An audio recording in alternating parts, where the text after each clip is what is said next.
সংসারে থেকে ভগবানকে ধরে আছেন সে যেন বাহাদুরি কাঠ, অর্থাৎ সেই বাহাদুরি কাটে সমস্ত কিছু ভাসিয়ে নিয়ে যাচ্ছে।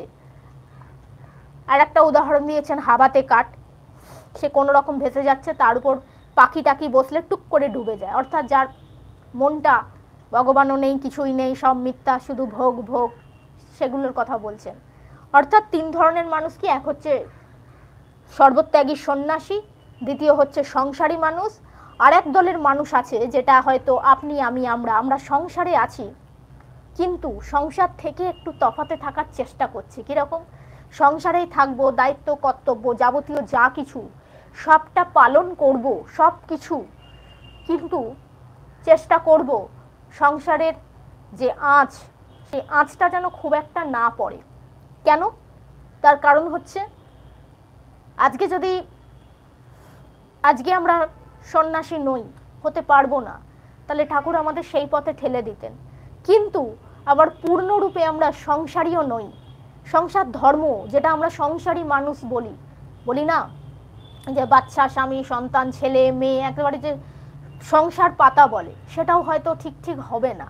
কেন না? তাহলে আমাদের জীবনের উদ্দেশ্যটা কি? আমাদের জীবনের উদ্দেশ্য হচ্ছে এই সংসারে থেকে যে কর্মটা আমরা করছি, যা ইনকাম করছি, সকলকে নিয়ে ভালো করে রাখা, একটু সাধু সঙ্গ করা, নিজের জীবনটাকে সংসারের মধ্যে থেকেই সাধন ভজন করে সেখান থেকে এগিয়ে যাওয়া।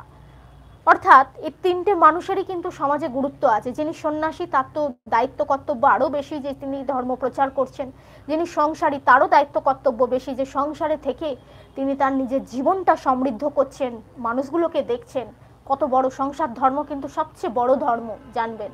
আর যারা মাঝামাঝারিতে আছি, যারা সংসারে আছেন অথচ বিবাহ আদি এগুলো করেননি, তাদের কর্তব্য হচ্ছে সংসারের প্রত্যেকটা বিষয়বস্তু ভালো করে জানা, বোঝা এবং নিজের জীবনে ধর্মপথটা ঠিক রেখে আশেপাশের মানুষকেও সেইভাবে প্রভাবিত করা।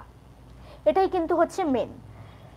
আমাদের মা বলছেন যে এইভাবে দেখতে দেখতে 8 মাস ব্যাপী একত্র রাত্রিবাসের অভিজ্ঞতা সম্বন্ধে পরবর্তীকালে শ্রীরামকৃষ্ণ ভক্তদের কাছে পবিত্রতা স্বরূপিণী পত্নীর মহিমা ঘোষণা করে বলেছিলেন, ও যদি ভালো না হতো, আত্মহারা হয়ে আমাকে আক্রমণ করত, তাহলে আমার সংযমের বাঁধ ভেঙে দেহ বুদ্ধি আসতো কিনা কে বলতে পারে। কিন্তু আমরা জানি যে কখনোই শ্রী শ্রী মা সেটা সম্ভব নয়, এবং ঠাকুরেরও দেহ বুদ্ধি আনা সম্ভব না। ঠাকুর আমাদের এই মেসেজটা দিচ্ছেন যে আমরা যদি ঠিকভাবে ধর্মপথে, সে সংসারী হোক, সাধুই হই, যেই হই না কেন, ঠিকভাবে না চলতে পারি, এই জগতের প্রলোভন, দেহ বুদ্ধি এগুলো আমাদের আসবে। তাহলে এখান থেকে আমরা কাটিয়ে উঠবো কিভাবে? একমাত্র মায়ের শরণাগতি, মায়ের কাছে প্রার্থনা ছাড়া। কারণ দেখুন, দেহ আছে যখন, দেহ বুদ্ধি প্রত্যেকেরই আছে, আমাদের প্রত্যেকেরই আছে, প্রত্যেক মানুষেরই আছে। একটা পশুরও দেহ বুদ্ধি আছে। আপনি পশুর সামনে এক টুকরো মাংস দিয়ে দিন, দুটো পশুর মধ্যে লড়াই লেগে যায়, কে বড় পিসটা নেব। আমাদেরও আছে। এখান থেকে কাটিয়ে ওঠার একমাত্র উপায় হচ্ছে যে আমরা ভগবানের কাছে প্রার্থনা করব, হে ঠাকুর, হে মা, তুমি আমাকে সংসারে রেখেছো, হয়তো সন্ন্যাসী করনি, সংসারীও করনি, কিন্তু দেখো এখানে থেকে যেন আমরা একটা সাধন ভজন করতে পারি, নিজের জীবনটাকে যেন আমরা উদ্ধার করতে পারি। কারণ জগতে সবটাই কামিনী, কাঞ্চন, মায়া, এইটা দিয়ে জগৎ সংসারটা তৈরি হয়েছে। এখান থেকে নিজেকে সরিয়ে আনার একমাত্র উপায় হচ্ছে প্রার্থনা করা, এবং সর্বোপরি তার সাথে আর একটা কাজ, জগতে যত প্রাণী আছে অনেক সময় তারা আমাদেরকে কষ্ট দেয়, দুঃখ দিয়ে কথা বলে, হে ঠাকুর তাদের তুমি ক্ষমা করে দিও, তারা তো বুঝছে না। দুষ্ট লোক যখনই সামনে আসবে তাদের থেকে একটু তফাতে থাকতে হয়। ঠাকুর এটা কথামৃতে বারবার বলছেন যে দুষ্ট মানুষ যদি তোমার ক্ষতি করতে চায়, তুমি তার থেকে তফাতে থাকবে, ফোঁস করবে, কিন্তু তা বলে তাদের গায়ে বিষ ঢালবে না, যে সে আমার ক্ষতি করলো আমিও করলাম তাহলে তো শোধ হয়ে গেল, তা না, ফোঁস করতে হয়।